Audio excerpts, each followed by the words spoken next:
You know, when you commit yourself and you're serious, you develop, you learn, you grow, you mature.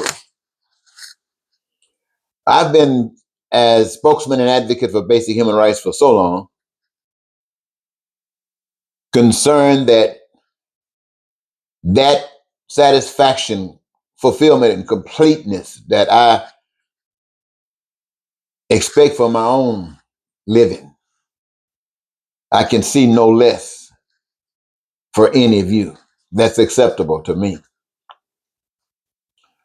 And, I spent a lot of time out here trying to get that message over and trying to incite somebody to say, ooh, ooh. But that hasn't happened. However, it's still necessary. I want to share with you, ladies and gentlemen, in a few minutes, if I can, the original plan, as best as I can give it to you, for humankind on earth. Humankind on earth was to experience a life as if they were in heaven. And heaven usually means what the connotation that you've given heaven to mean. Everything is fine. Nothing out of line. Okay, for discussion purposes, let's just see it as that. Then, in order to assure that that would happen, it's going to require the divine powers and the material power, being utilized and with the go-between called the spirit, which communicates between the all power and us. Now, that our power is responsible for things that we're involved in, as far as I know. So, our being here required that we have somewhere to live. And the earth was built, made. Now, I don't know all the stuff that goes on, but we got people in the world that knows a lot about what's going on. But for me and you, we know what it means to us. It's a earth. Give us a place to live. And with that came oxygen, air, breathing, and water, and all that other stuff. Now, that power, I want you to know, let me just try to see if I can put that power, label that power. So when I say that power, you know what I'm talking about. I'm going to call that power God, okay? All right. Now, so when God was creating the earth and us, knowing that we were going to need certain things, God stashed in the earth, on the earth, and above the earth. Resources, natural resources, came with the earth for the purposes to be used by whoever uses them for whatever they're used for. And so far, they have been available to give us most of the things that we've desired or required, like food, clothing, shelter, automobiles, even computers, everything that's made by the hands of man.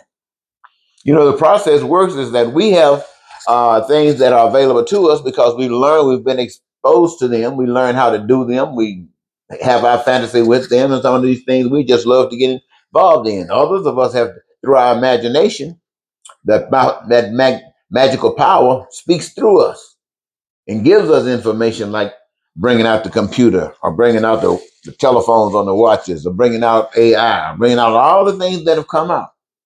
And we do it. So what we have is that God power playing God's role, making sure that everything we need to do or we need to do is available. And what God wants to do, God can do it because we are not caught up on that other stuff. We are caught up in the plan of life. Now, the process is to offer us our needs, our wants, and our desires to make sure that they are met. That's being heaven on earth. Every last one of us, Mexicans, Cubans, Africans, Americans, and people everywhere, to have our needs, our wants, and our desires met. And when we have those things met, meaning that everything that's made by the hands of man made available to us, that allows us to live in peace and be prosperous and free, happy and joyous, and to live our dreams. Now, see, that's what I'm talking about. Living our dreams. We have God doing what God's supposed to do. God set it up so we can do what we're supposed to do. And we get here. And God makes it possible for us to choose what we love. This is going to be our participation in life.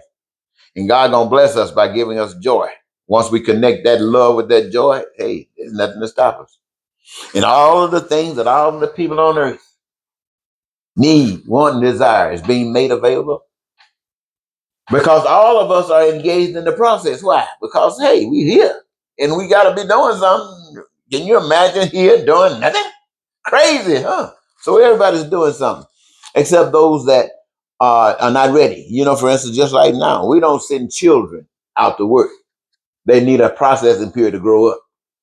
We don't send people who are disabled out to work if they can. If they want to and can, no problem. But those situations that require that you don't have to follow the mainstream, but no less engaged in life wherever you choose. So we got that going on, ladies and gentlemen. And as long as that's going on, we are serving each other. And that means that we have been given an understanding that we are to protect life, not like governments of the world, they fail. But we are supposed to protect life. We're supposed to give information. We're supposed to teach life. See, most of the people on earth don't know God. Most of the people on earth don't know what's going on. You heard it said that it was instilled in you from the beginning, but we've lived, and that stuff is asleep in us. Nobody practicing it. So here we are in the middle of this. And if you don't have that guidance, you have everything else. Some got, some don't. Crime and violence, lying and cheating, terror war. Oh, you know the story. And having to use money to try to get anything. All of that.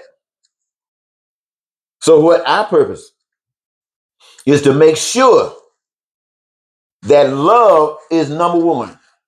You see, loving every human being on the face of the earth means that we love God.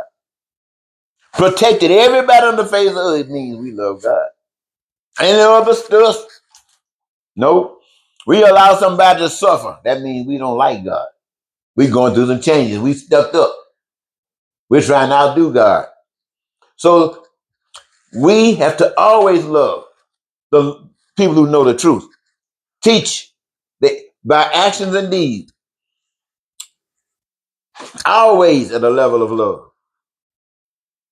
Now, if anyone, for whatever the reason might be, gets on the other side and wants to come at the truth with all that other stuff, the truth will not bend. The truth will stand up for truth and will be able to deliver to anybody that wants to destroy truth whatever they are trying to use to destroy that truth. In other words, if you want to fight somebody to spread your lie, truth will fight you till there's nothing on earth living if that's the case. You're not going to walk over the truth. You're not going to cause pain and suffering. You're not going to be able to take the health care away from the people. You're not going to be able to deny folks health, education benefits. You're not going to be cutting up and burning up books trying to hide the evil things that have happened. No, no, no, no, no, no. And you ain't going to run nothing. Why? Because it is right that you get in your place. And we who represent truth, speak for truth, tell you, ladies and gentlemen, that if you want to speak for truth, you got to be willing to put your life on the line. Let me give you an example. All the stuff that Trump in America has been putting over on American people, if you were truly, let's just say Christian, if you were really a true Christian, that none of that would be happening. No way. If you were a true Christian, Trump would have been in jail if he had got a chance to do that. Thing of it is though, if you had been true Christians before that time came along, it would have never happened. But even today, if you have to become a Christian, a true Christian today, I want to tell you this. This is a relationship between you and God. You and God. You are responsible when it comes down to this for yourself and God. That is to make sure that if everybody else turns, you don't. So you will represent truth. And if the evil try to attack truth, you will fight to the end before you bend. They used to say turn the cheek. You ain't turning nothing. You turning evil back where it come from. What else? Excuse me. The thing what I'm trying to tell you, ladies and gentlemen, you got to start trusting yourself. So long we've been putting faith and trust in somebody else. The politicians, they don't work for you. Supreme Court don't work for you. Lawyers, they don't work for you. They do whatever they can to make money. You think you can trust your government? You know you can't. We see what's happening right now. Knock that to the side. You think you can trust your parents? You think you can trust your mama? She'll turn her back on you. You think you can trust your father? He'll turn his back on you. Most people won't, or should I say a lot of them won't, but many of them will. Your children. You think your daughter won't turn her back on you? You think your son won't turn his back on you? Well, we hope they won't. But it's a contract, given the opportunity where something is on the line, yeah, yes, they will. Not only that, you think your spouse won't turn their back on you, regardless, husband or wife.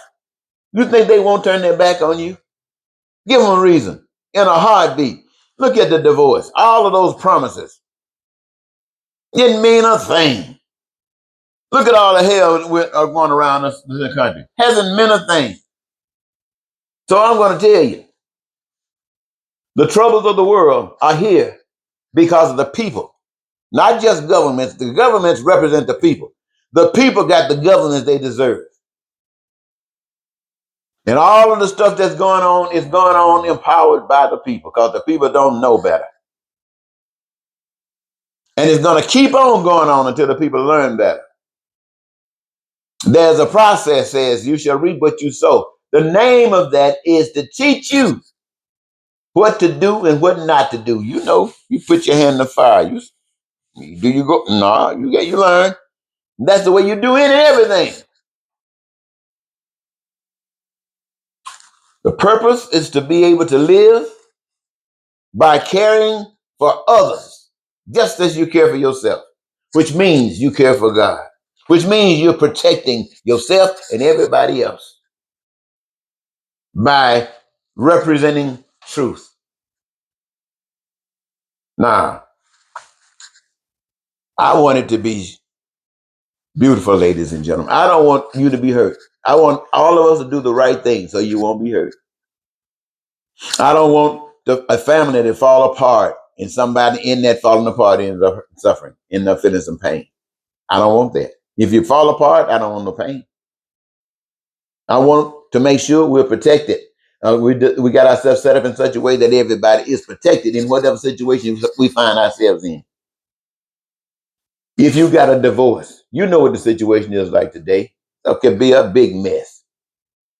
But see, by us not being caught up in the crazy stuff with money, all of the stuff that have been built by hands of men belong to human beings. It belongs to us.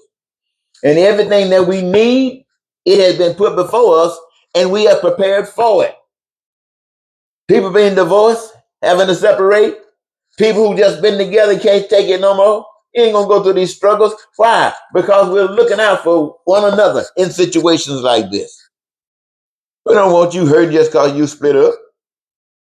You split up, I want both of you guys go right on. And if anybody having some problem, let it be both of you having problems because, you come together like that. But otherwise, hey, nobody being held back, no pain, no suffering. No, live, love, and reject all that other stuff. I'm telling you. Even if it ends up with nobody but you and God. Don't ever turn your back and think that God can't. Because all that we can identify with the few senses that we recognize, it's about God. Yes, it is. And there are some things we don't know that's missing. We don't even know what they are. And we don't worry about it too much because we know when it's important, God does. And we don't have to worry about that. All right, I've talked. I didn't mean to talk this long. Hope I help somebody. Until next time, Eddie Marcus saying goodbye for now.